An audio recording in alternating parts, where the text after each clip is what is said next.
Continúe en sintonía con la Palabra del Domingo, con el teólogo David Kapkin.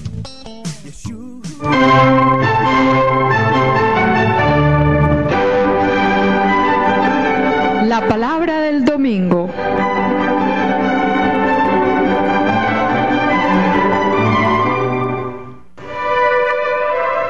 A cargo de David Kapkin, servidor del Evangelio. Una lectura y explicación de los textos bíblicos de la liturgia católica dominical. Análisis literario y crítico al servicio de la comprensión de la palabra, de la interiorización existencial y de la actualización del mensaje para la hora presente.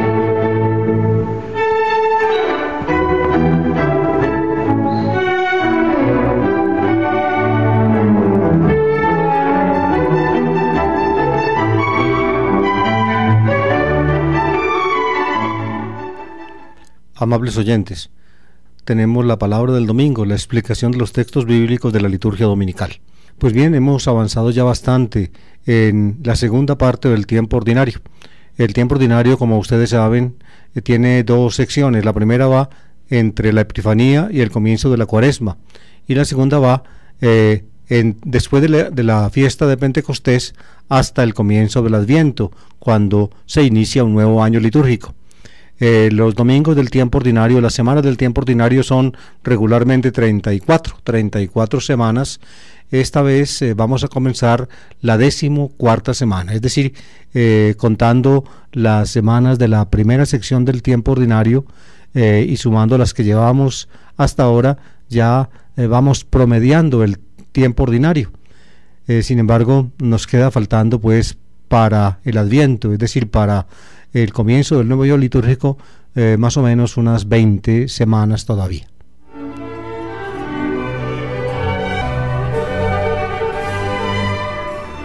Se asignan regularmente 3 textos para la liturgia dominical.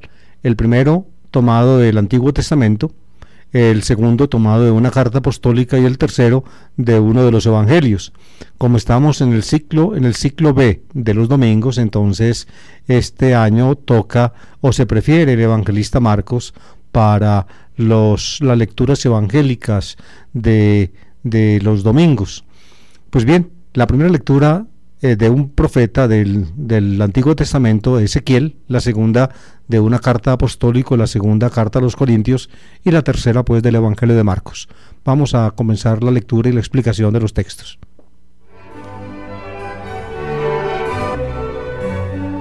Del profeta Ezequiel, capítulo 2, versículos 2 a 5. En aquellos días el Espíritu entró en mí, me puso en pie y oí que me decía: Hijo de Adán, yo te envío a los israelitas, a un pueblo rebelde que se ha rebelado contra mí. Sus padres y ellos me han ofendido hasta el presente día. También los hijos son testarudos y obstinados. A ellos te envío para que les digas: esto dice el Señor. Ellos, te hagan caso o no te hagan caso, pues son un pueblo rebelde, sabrán que hubo un profeta en medio de ellos.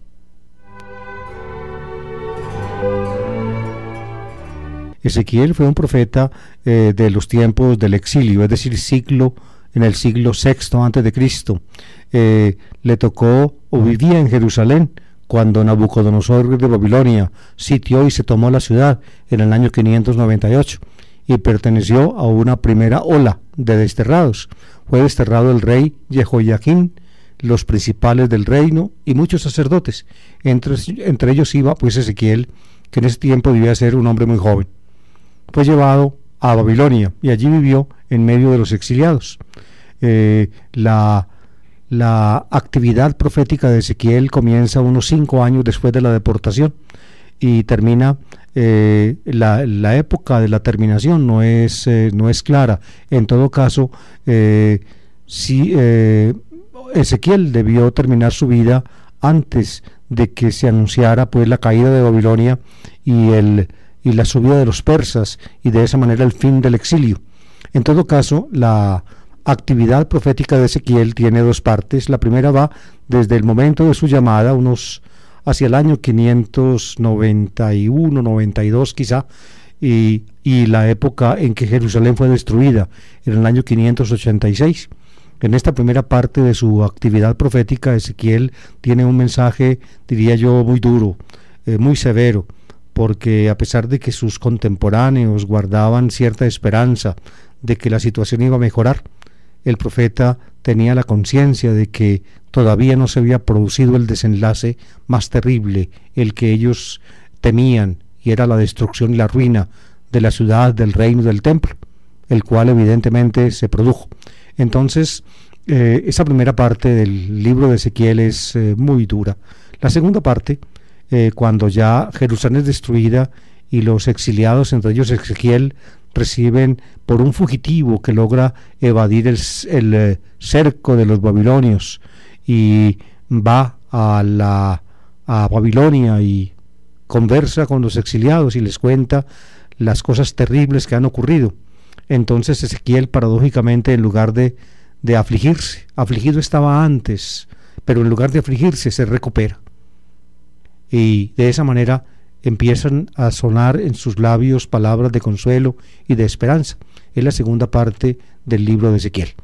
Pues bien, este texto que acabamos de escuchar proviene de la primera parte, es la vocación de Ezequiel. El capítulo primero cuenta el profeta una visión que tuvo junto al río Quebar.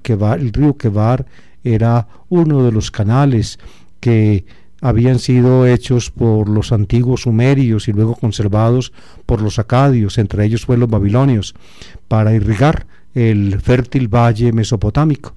Precisamente cuando los ríos Tigris y Éufrates que riegan el valle crecen por el deshielo de las montañas de la Turquía central donde nacen, entonces ellos aprovechaban las aguas de los ríos para irrigar el valle, y habían hecho una serie de canales estratégicamente construidos que les permitía pues una agricultura sistemática. Por eso floreció en el valle la civilización de los sumerios, y luego fue completada por la civilización de los acadios en el segundo milenio, con el antiguo imperio babilónico, luego el antiguo imperio asirio, luego el imperio neoasirio y luego el neobabilónico. De modo que se produjeron allí pues grandes civilizaciones.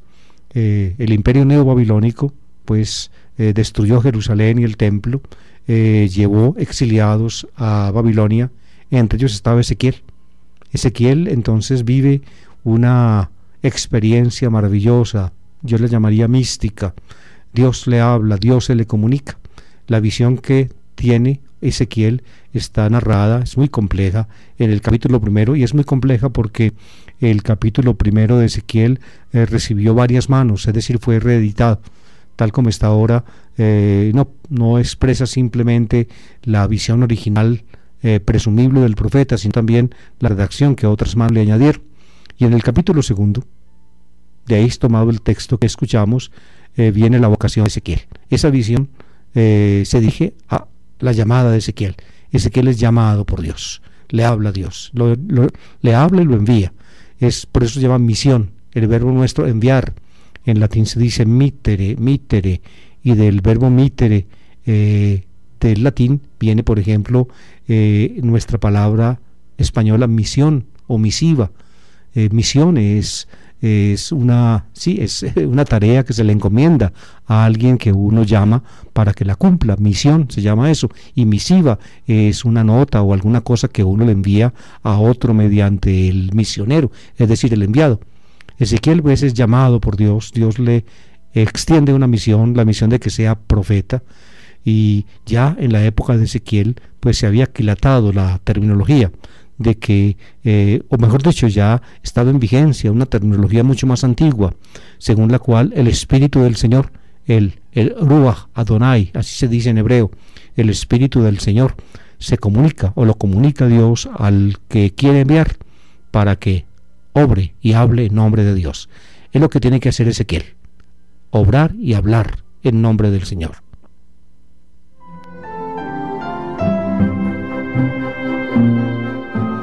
El mensaje que el Señor pues le extiende a Ezequiel cuando lo llena con su espíritu comienza generalmente con la expresión hebrea Ben Adam.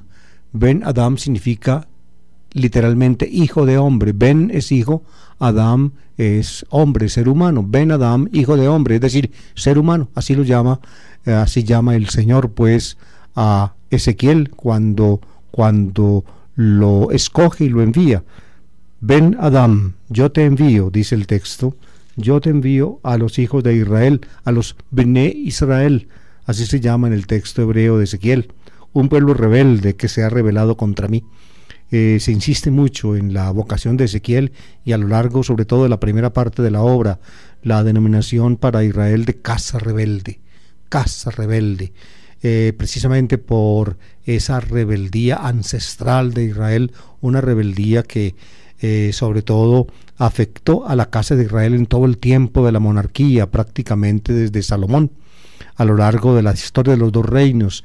Ese digamos recuerdo, digámoslo así, ese recuerdo doloroso de la época monárquica se incrustó en el corazón de los israelitas y diría yo se convirtió como en un tema teológico central desde las primeras redacción del Deuteronomio, la casa rebelde que se rebelaron contra Dios. Los reyes judíos, con pocas excepciones, y todos los reyes de Israel del reino del norte fueron reyes rebeldes, apóstatas, que no cumplieron la voluntad del Señor, y por eso entonces como que se fue acumulando la culpa de Israel y también la culpa de Judá a lo largo de los siglos, hasta que finalmente estalló la ira divina. La casa rebelde que se ha rebelado contra mí, sus padres y ellos me han ofendido hasta el presente día, le dice pues el Señor a Ezequiel. Los padres, sus padres y ellos, los padres son los antepasados de ellos, se refiere básicamente a la época monárquica después de Salomón, y ellos también, no solamente sus padres sino ellos también, los que ahora están en el exilio y también los que quedaron en la tierra después de esa primera excursión de Nabucodonosor. Todos ellos pues son casa rebelde. A ellos debe hablar Ezequiel.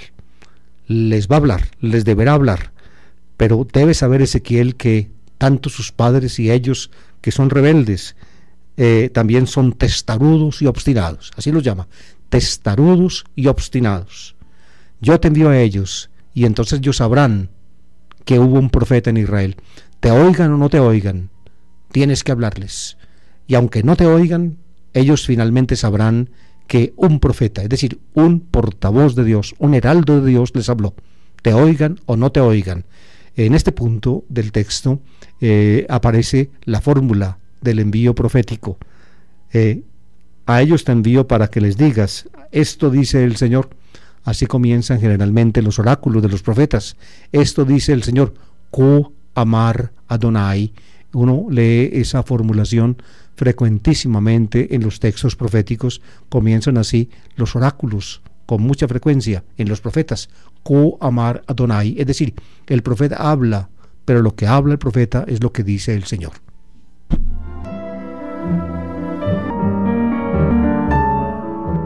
La comisión litúrgica escogida o nombrada por el Papa Pablo VI después de la promulgación de la Constitución Sacrosanctum Concilium del Vaticano II sobre la liturgia, esta comisión litúrgica tenía expertos encargados de preparar los leccionarios, los nuevos leccionarios a partir de la directiva del concilio. Pues se reunieron en Roma después de que fue publicada la Constitución Sacrosanctum Concilium y prepararon estos textos.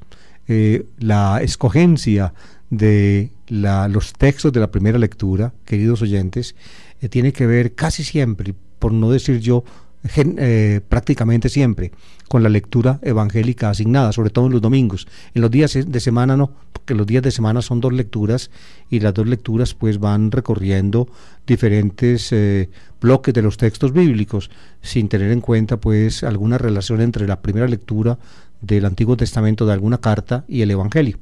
En cambio, los domingos, la primera lectura tomada del Antiguo Testamento o a veces del libro de los Hechos de los Apóstoles, en alguna forma tiene que ver con el texto evangélico que también se escoge.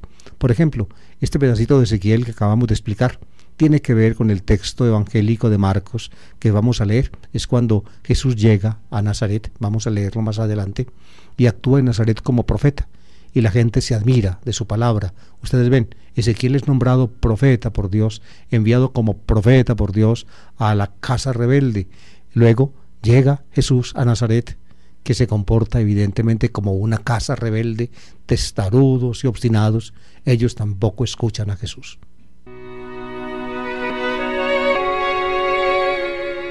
La segunda lectura, pues, como les he dicho varias veces, está tomada de una carta apostólica. Hemos estado leyendo en los domingos anteriores pedacitos de la segunda carta del apóstol San Pablo a los Corintios. Les expliqué que es una carta compleja, difícil. Mi opinión sobre la unicidad o la unidad de la carta segunda a los Corintios, pues la sostuve en mi comentario de esa carta publicada hace ya algunos años. Algunos dicen que la carta no es unitaria, es decir, que la carta segunda a los Corintios es como una especie de amalgama hecha después de Pablo por algunos de sus discípulos, que finalmente tomaron textos de diferentes escritos de Pablo y los juntaron para constituir una unidad, el escrito que se llama Segunda Corintios. Esa opinión es muy extendida, pero no es, digamos, general. Yo me inclino más bien por la otra. La segunda carta a los Corintios, tal vez con una que otra excepción interna, es un escrito de Pablo, digamos unitario. Pablo lo escribe después de que es liberado casi milagrosamente de la prisión de Éfeso. Él cree ya que no será liberado, que va a morir en prisión. Sin embargo, es liberado y entonces rápidamente deja Asia, es decir, la provincia romana de Asia, cuya capital era Éfeso, donde le fue pues tan mal, a pesar de haber trabajado allí misioneramente como tres años. Entonces se dirige de Asia, de Éfeso, hacia Macedonia. En Macedonia había una comunidad cristiana fundada por él, que generalmente o que siempre lo recibió muy bien y lo trató con mucho cariño y le ayudó, Filipos. Y allí estuvo en Filipos en el invierno del año 55 probablemente, otros dicen que el 56, en fin, sobre la cronología de Pablo hay discusión. En todo caso, en Filipos, en invierno, Pablo se prepara para viajar a Corinto. Corinto era la niña de sus ojos. Con esa comunidad tuvo infinitos problemas, hasta, como vamos a ver ahora en el texto que vamos a escuchar, problemas muy graves, hasta prácticamente lo hicieron ir de Corinto como un perro con la cola entre las patas alguna vez que Pablo quiso intervenir presentándose de improviso entre ellos. En todo caso, como le reclaman que no los visita, finalmente Pablo les anuncia que los va a visitar, que va a ir a Corinto, y entonces desde Filipos les escribe una carta anunciándoles su inminente llegada a Corinto. Y evidentemente al año siguiente, después de ese invierno, cuando les escribe desde Filipos, Pablo se presenta a Corinto, allí está algún tiempo, y desde allí, pues desde Corinto parte para Palestina, acompañado de enviados de las comunidades para llevar el producto de una colecta que él hizo entre sus cristianos para ayudar a los pobres de Jerusalén.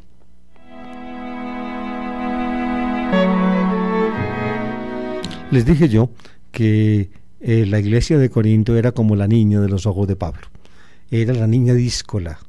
Ocurrió con Pablo lo que a veces suele ocurrir en las familias, que al hijo díscolo, al hijo difícil, la mamá o el papá en alguna forma pues le tienen precisamente por consideración alguna preferencia.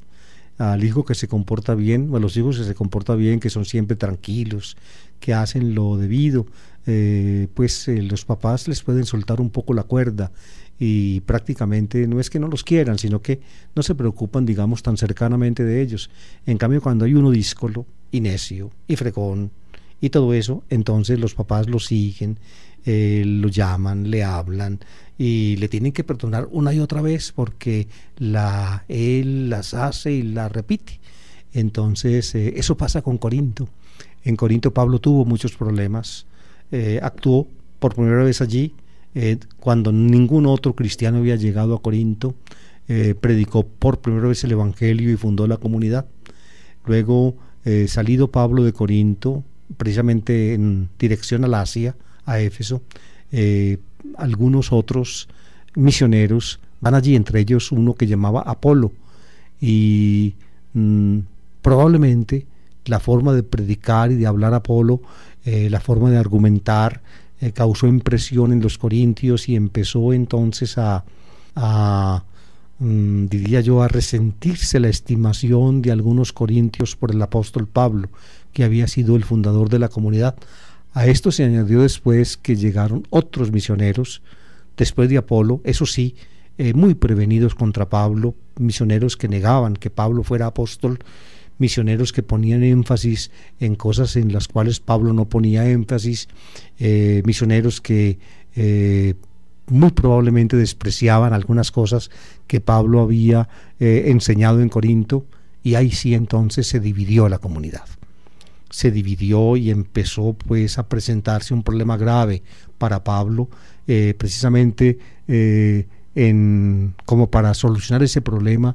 De repente se presenta Pablo en Corinto sin avisar, se reúne con la comunidad, y algún miembro de la comunidad cuyo nombre no se dice, ofende a Pablo públicamente. Quién sabe qué es lo que le dice, cómo se expresa de él, y cuando ese hombre hace eso, el resto de la comunidad se queda callado, nadie dice nada, y entonces Pablo se siente desautorizado, ofendido, y sale de Corinto precipitadamente, casi sin despedirse, y se demora mucho tiempo, varios años, para volver allí. Después de su salida intempestiva de Corinto, por esas circunstancias, Pablo les escribe una carta. Él se refiere a esa carta precisamente dentro de la primera carta, dentro de nuestra carta segunda a los Corintios. La llama una carta escrita con lágrimas.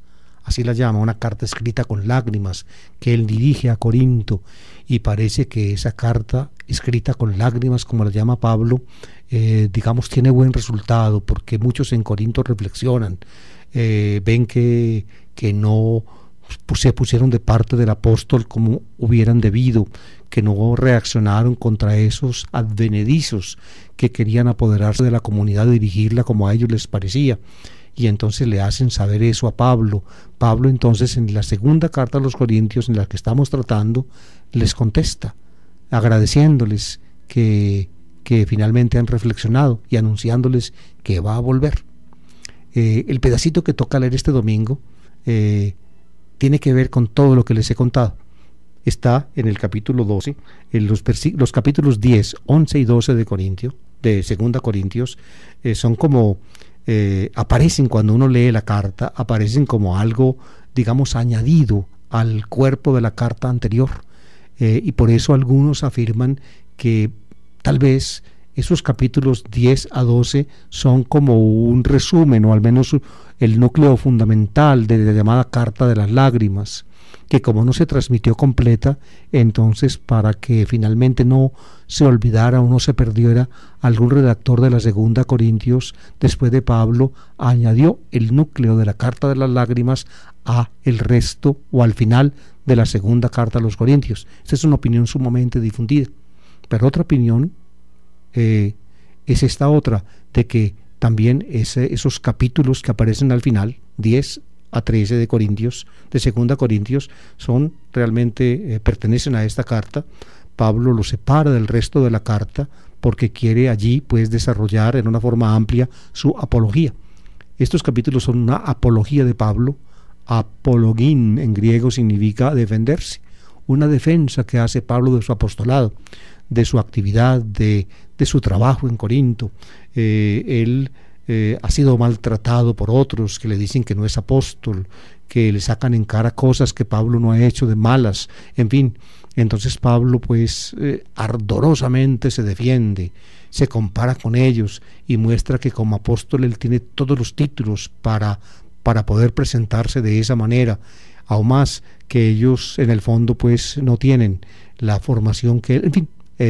Ustedes pueden leerlo si quieren, son capítulos apasionados, de la 2 Corintios al final, los capítulos 10 en adelante, pueden leerlo si quieren. El pedacito que les voy a hacer escuchar enseguida, que toca leer este domingo, pertenece pues a ese conjunto de apología, de defensa ardorosa de Pablo ante los corintios en relación con sus detractores y adversarios.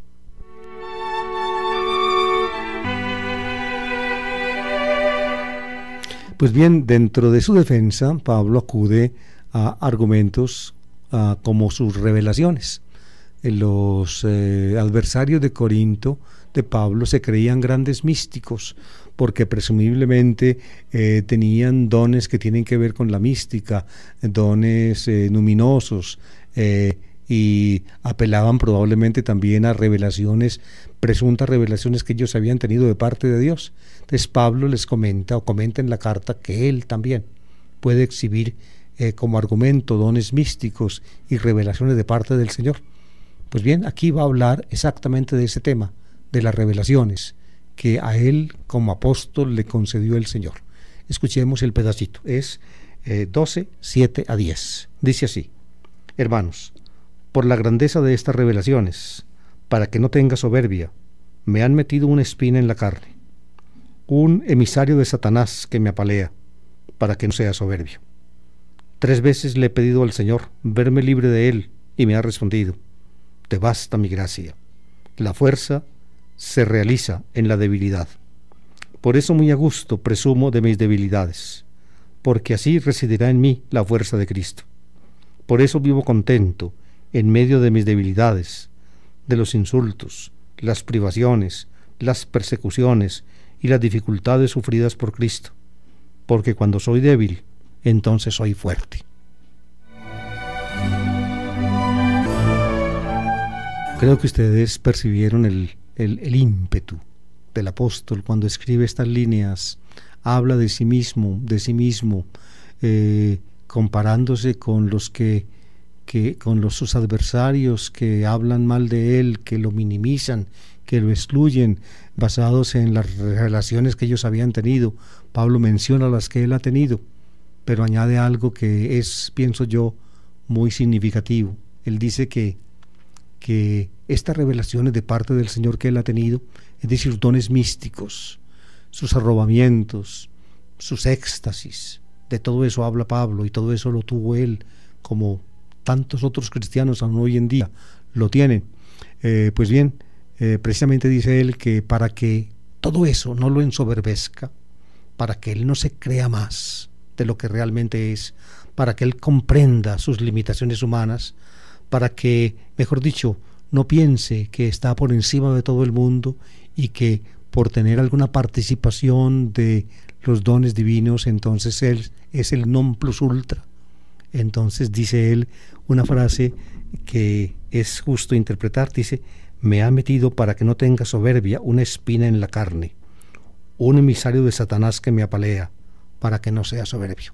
Una espina en la carne le han metido. Un emisario de Satanás, una espina en la carne, un emisario de Satanás. Fíjense, los términos son evidentemente metafóricos. Una espina en la carne es como cuando uno se chuza. Cuando uno se chuza y tiene, pongamos, el chuzo en una mano o en un dedo o en un pie, mientras uno no se saque el chuzo, si camina le duele, si coge algo le duele. Es decir, permanentemente la espina metida en la carne produce dolor. Pablo siente permanentemente un dolor, un mal que lo aqueja.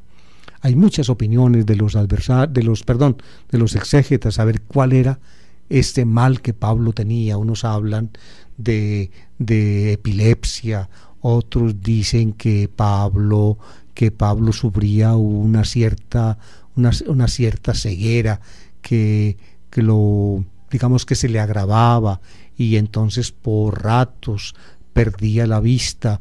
En fin, diferentes danes. Otros interpretan esto moralmente. Eso fue muy común, por ejemplo, sobre todo entre los evangélicos. La espina en la carne, entonces, son sus pasiones.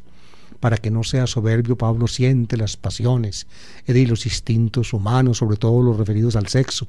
Ustedes ven hasta qué punto pues se presta esta expresión de Pablo, una espina en la carne, para ser interpretada.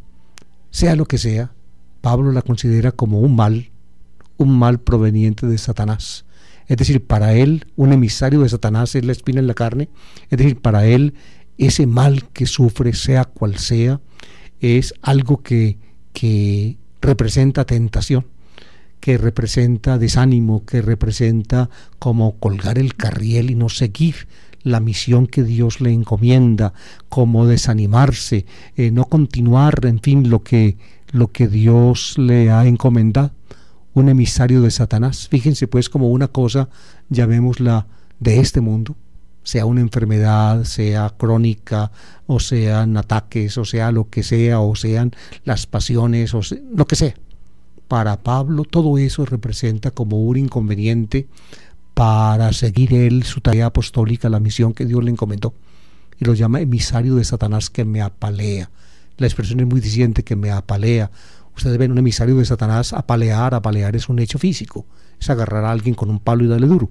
Es evidente que lo que hacía Satanás no era eso, no era darle con un palo, pero Pablo se sentía pues apabullado con ese mal que sufría. Eso quiere decir que el lenguaje es evidentemente metafórico, pero pictórico también, pinta.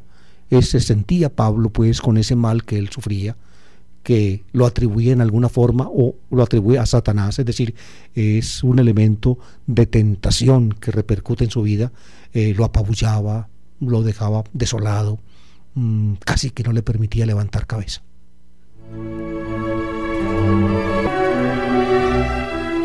Pues bien, Pablo supone que todo eso en alguna forma lo permitía o lo quería Dios para que no fuera soberbio, para que no se creyera más de lo que es, para que no fuera soberbio.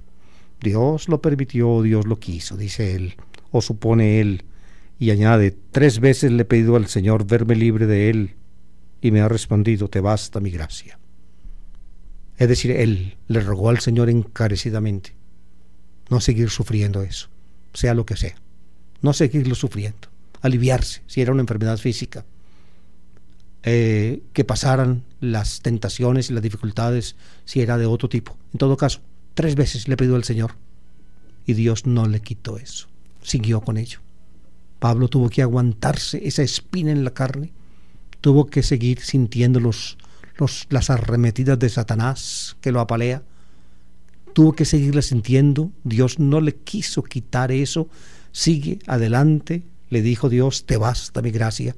Es una frase muy hermosa: te basta mi gracia, el don que yo te doy te sirve, te basta para seguir adelante, para no descorazonarte, para ser fiel. Te basta mi gracia. Y aquí viene una de las frases magistrales de Pablo, una frase maravillosa, porque la fuerza se realiza en la debilidad. La fuerza se realiza en la debilidad, es decir, cuando uno es débil, se siente débil y es realmente débil, entonces la fuerza se acredita allí. Es decir, ¿qué se gana uno con que le den fuerza si uno es fuerte? La gracia de Dios para Pablo va a ser una fuerza dinamis. Dinamis es la frase que él emplea, la palabra griega dinamis. La dinamis, la fuerza, se realiza. El verbo que emplea es el verbo telín, en voz pasiva, en voz media o voz pasiva, que significa cumplirse, realizarse, llegar a término en la debilidad. El verbo la palabra que emplea Pablo es astenia, que significa debilidad. La fuerza se realiza en la debilidad. Cuando alguien es fuerte y le dan fuerza, pues no la necesita, él se basta. Pero cuando él es débil y sabe que es débil y por sí mismo no subsiste, cuando le dan fuerza, esa fuerza es la que es capaz de superar la debilidad. La fuerza se realiza en la debilidad. Entonces por eso Pablo se gloría en sus debilidades, en todas, no solamente en esa espina en la carne de la cual está hablando, sino en todos sus trabajos y problemas, todo aquello que precisamente en estos últimos capítulos de la 2 Corintios él menciona, en lo cual él insiste, todas las dificultades por las que pasó, los trabajos que tuvo que hacer, las persecuciones, es decir, naufragios, azotes, cárceles, insultos, en fin, todo lo habido y por haber. Ustedes lean esos capítulos, por favor, y se darán cuenta. Y aquí van a entender entonces lo que dice al final. Dice, por eso muy a gusto presumo de mis debilidades. Es decir, presumir es gloriarse. Me jacto de ser débil, porque la fuerza se realiza en la debilidad. Me jacto, me glorío en ser débil, porque así residirá en mí la fuerza de Cristo. Si soy débil, yo le doy campo a Cristo para que con su poder me haga fuerte. Dice, por eso vivo contento en medio de mis debilidades, de los insultos, las privaciones, las persecuciones y las dificultades sufridas por Cristo, porque cuando soy débil, entonces soy fuerte. A veces uno le dice a Dios, Señor, ayúdame en esto, yo no puedo más. Y la respuesta de Dios puede ser la misma que le da Pablo, te basta mi gracia. Entonces uno tiene que saber que precisamente cuando uno es débil y cuando uno no puede, Dios es fuerte y Dios sí puede.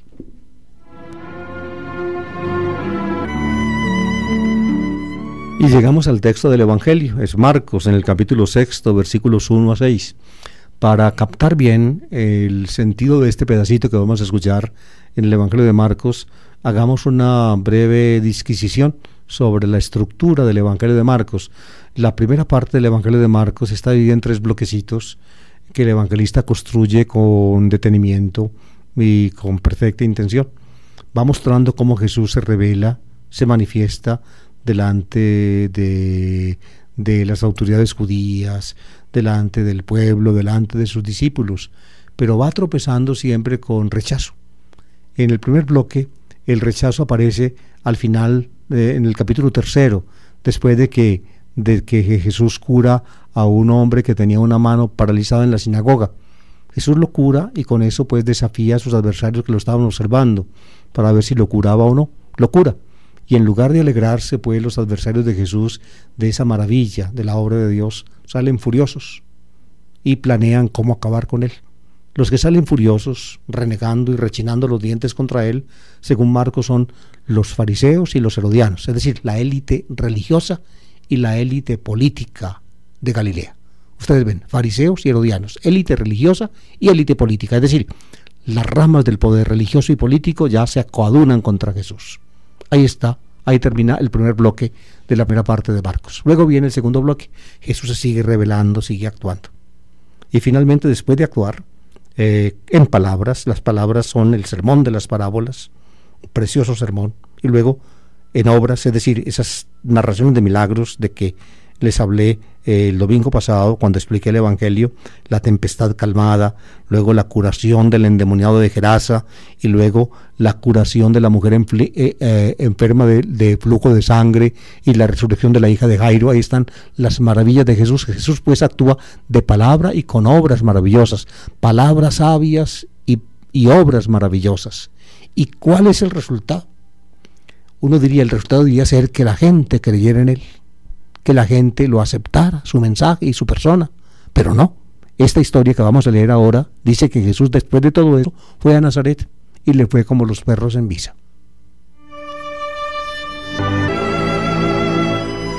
Cuando yo digo como los perros en misa, me excluyo, porque yo tengo una consideración por los animales para mí muy importante en mi vida.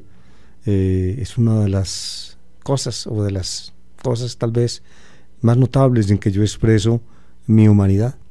Y a propósito, fíjense, hace poco el procurador nuestro, el general de la Nación, un hombre católico pues hasta los tuétanos y de una formación filosófica, digamos escolástica, diría yo bien subrayada, acaba de dar una sentencia en que, según muchos y aún según mi opinión, él no tiene la suficiente consideración por los animales.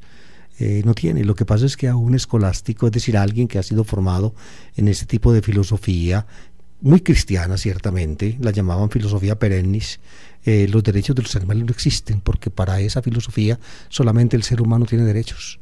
Por eso es extraño que el procurador formado en ese tipo de filosofía, donde solamente el ser humano es sujeto de derechos, entonces no existan, y por eso poco le importa al procurador que los gallos se maten uno contra otro en medio del jolgorio de un montón de borrachos, y que los toros embistan y que los seres humanos destrocen a un pobre animal en una corrida en medio del jolgorio de la borrachera de un montón de gente sedienta de sangre. No le importa al señor procurador. ¿Cómo le va a importar? Es que la filosofía que tiene no le alcanza para eso.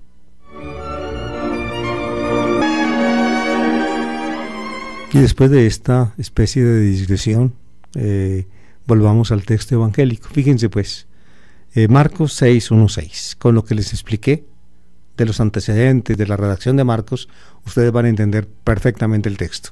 Dice así: en aquel tiempo fue Jesús a su tierra, en compañía de sus discípulos. Cuando llegó el sábado, empezó a enseñar en la sinagoga. La multitud que lo oía se preguntaba asombrada: ¿de dónde saca todo esto? ¿Qué sabiduría es esa que le han enseñado? Y esos milagros de sus manos. ¿No es este el carpintero, el hijo de María, hermano de Santiago y José y Judas y Simón? Y sus hermanas no viven aquí con nosotros. Y se escandalizaban de él. Jesús les decía: no desprecien a un profeta más que en su tierra, entre sus parientes y en su casa. Y no pudo hacer allí ningún milagro, solo curó a algunos enfermos imponiéndole las manos. Y se admiró de su falta de fe. Podemos suponer con toda certeza que la tierra que dice acá, la traducción que tengo frente a mis ojos, es Nazaret. En el texto de Marcos griego dice: Jesús fue istin patrida aptu, patrida, patris, es la tierra del padre de uno, es decir, la tierra paterna, la patria. ¿Ven? ¿Cuál es la patria de Jesús? Pues diríamos nosotros en nuestro uso, la patria chica, pues Nazaret, porque allí se crió. Por eso Jesús está en la sinagoga de Nazaret, y la gente que está allá son los nazaretanos, que lo conocen pues a él desde tiempo atrás, porque entre ellos se crió. Esta narración de Marcos está al final de la actividad de Jesús en Galilea. Lucas transforma el orden de Marcos, probablemente pegado a un esbozo diferente de la historia de Jesús que él conoció, y pone el episodio de Nazaret al comienzo de la actividad de Jesús. Lo primero que hace Jesús, según Lucas, es actuar en Nazaret, en la sinagoga de Nazaret, Lucas capítulo 4.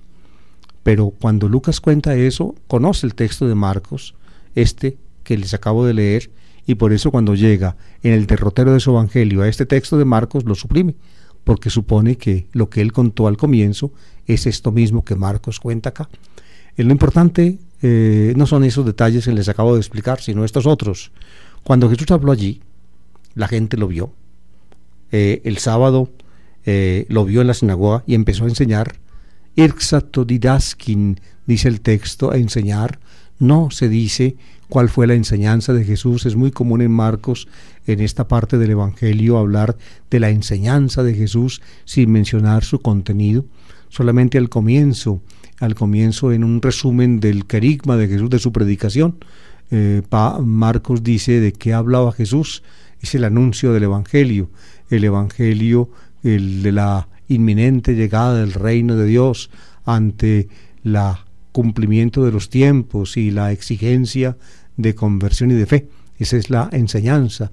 Según Marcos, pues, comenzó pues a enseñar en la sinagoga y la gente reacciona. ¿Cómo reaccionan? Los interrogantes que lanza la gente son muy significativos. Escuchémoslos. ¿De dónde saca todo eso? El texto griego de Marcos dice, es un poco más, diría yo, más, cuando uno lo entiende, es mucho más incisivo. Pothen tuto tafta. Así se dice en griego. Pothen, ¿de dónde? Tuto, a es decir, a Jesús. Tafta, estas cosas. ¿De dónde a estas cosas? Este es Jesús. Ahí está. Alguien que ellos conocieron. ¿Y estas cosas qué son? Escuchen. ¿Qué sabiduría es esa que le han enseñado? Ti, Sofía. Jesús, por tanto, habla con sabiduría. Cuando les enseñó en la sinagoga, les parece que es sabiduría lo que ha enseñado. Aún más, antes Marcos había presentado el discurso en parábolas, que también pueden ser juzgadas palabras de sabiduría de parte de Jesús. ¿Qué es esa sabiduría que le han enseñado? Y luego añaden, y esos milagros obrados por sus manos. Milagros, dice aquí el texto, la traducción, dinamis, dice el texto griego de Marcos. Marcos, por tanto, la gente de Nazaret habla de Sofía, sabiduría, y dinamis, acciones dinámicas, es decir, acciones poderosas de Jesús. Por eso estas cosas de que habla la gente, de dónde a estas cosas, son pues la sabiduría con que habla y el poder con que actúa. Esas son estas cosas. ¿De dónde a estas cosas? Ya sabemos cuáles son estas cosas. Ahora sepamos quién es según la gente de Nazaret. Fíjense lo que dicen. ¿No es el carpintero, el hijo de María, hermano de Santiago, y José, y Judas, y Simón? Y lo conocen desde chiquito. Es el carpintero, tecton, el artesano, diríamos más bien en nuestro idioma. Es decir, no propiamente un carpintero en sentido estricto, un ebanista, sino alguien que trabaja manualmente. Eso significa, desde albañil, constructor, hasta fabricante de mesas y de sillas. Eso hacía Jesús. Según Mateo, cambia un poco la dicción de Marcos y no dice, no es el carpintero, sino el hijo del carpintero, dice Mateo, hablando o refiriéndose ciertamente a José. En todo caso, Jesús era un artesano de Nazaret, y era hijo de Misía María, el hijo de María, dice. Aquí no se dice el hijo de José, sino de María. Presumiblemente, hay que suponer que cuando se formó esta tradición, ya José había muerto. Jesús vivía, por tanto, con su madre y con su familia.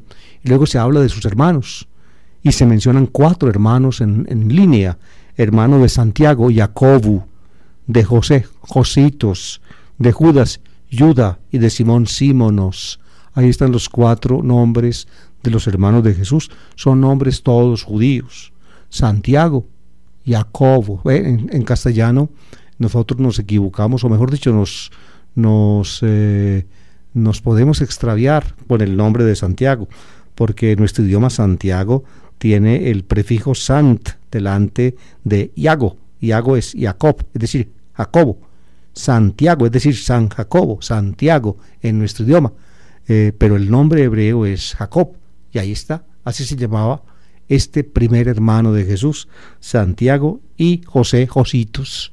Jositos es el nombre que se le da, es una dicción o una grafía del mismo nombre de José. Luego Judas es el nombre, digamos, básico de la tribu de Judá, de los judíos. Luego Simón, Símonos, Simón, Símonos en griego. El nombre existe como nombre judío y como nombre griego, ambos.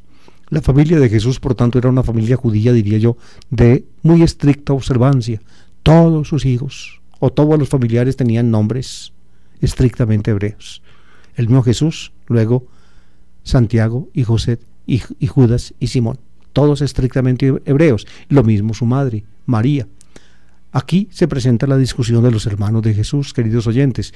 Como ya no falta sino unos pocos minutos para este programa, no puedo entrar en esa discusión, pero les sugiero a los que estén interesados, en mi comentario de Marcos trato ampliamente el tema de los hermanos de Jesús, lo mismo en los demás comentarios que he escrito, sobre todo el de Mateo. Ustedes lo pueden conseguir. Sobre eso, pues, digámoslo así, las convicciones confesionales del cristianismo son variadas. La Iglesia Católica Romana y las iglesias orientales ortodoxas, todas tienen la convicción de que estos hermanos, Santiago, José, Judas y Simón, no eran hijos de María, la madre de Jesús. ¿Y de quién eran hijos? Pues según la Iglesia Católica, posiblemente eran hijos de algún pariente de Jesús, sea por el lado paterno, sea por el lado materno. Según la Iglesia Ortodoxa griega, estos llamados hermanos de Jesús eran hijos de José en un primer matrimonio, de modo que eran, digámoslo así, o eran vistos como hermanos medios de Jesús. Así opinan los ortodoxos. Según los evangélicos y también algunos católicos, aunque evidentemente con un poco de osadía, dicen que eran hermanos de Jesús por el lado de María. Ustedes ven que esa no es la forma, digamos, católica tradicional y aceptada de interpretar el texto.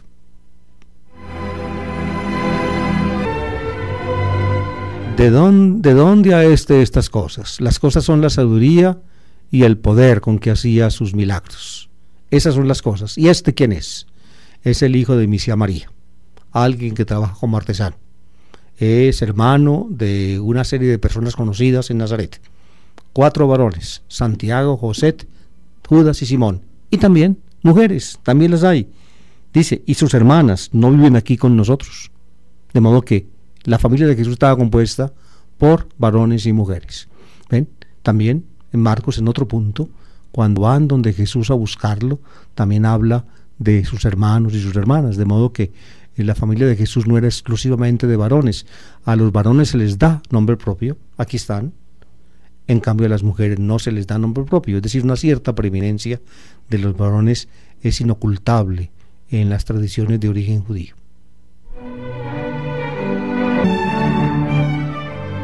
Eran pues un enigma para ellos, los de Nazaret, la sabiduría de Jesús y el poder con que actuaba. Un enigma, ¿por qué?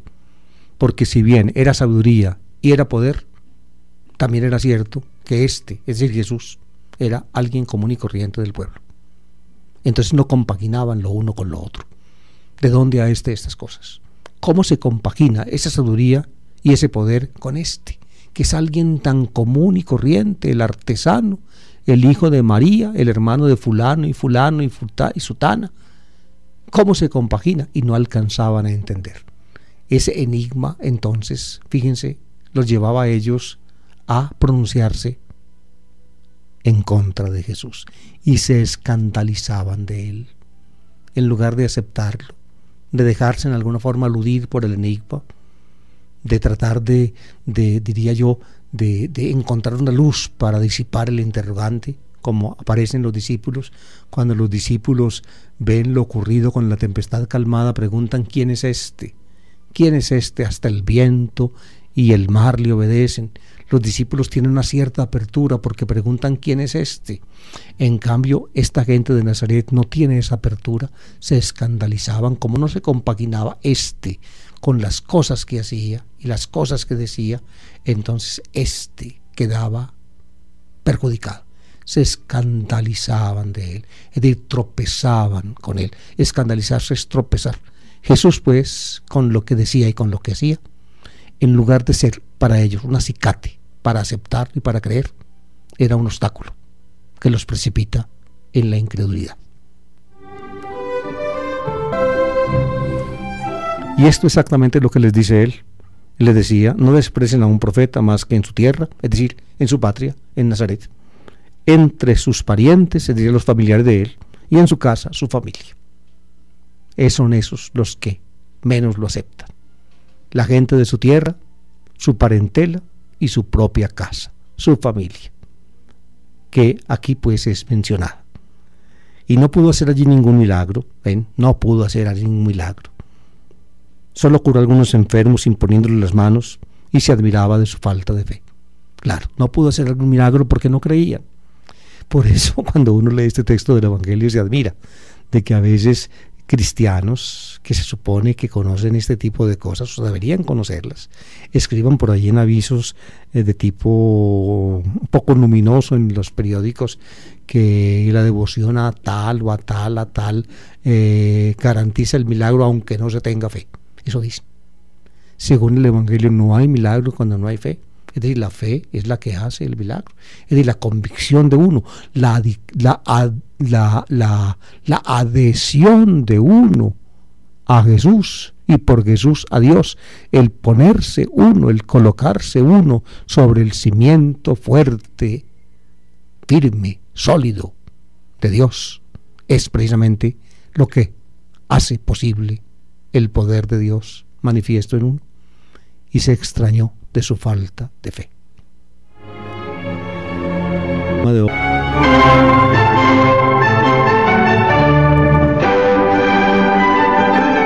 La palabra del domingo.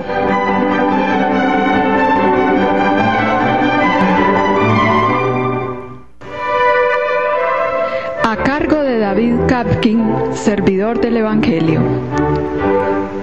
Una lectura y explicación de los textos bíblicos de la liturgia católica dominical. Análisis literario y crítico al servicio de la comprensión de la palabra, de la interiorización existencial y de la actualización del mensaje para la hora presente.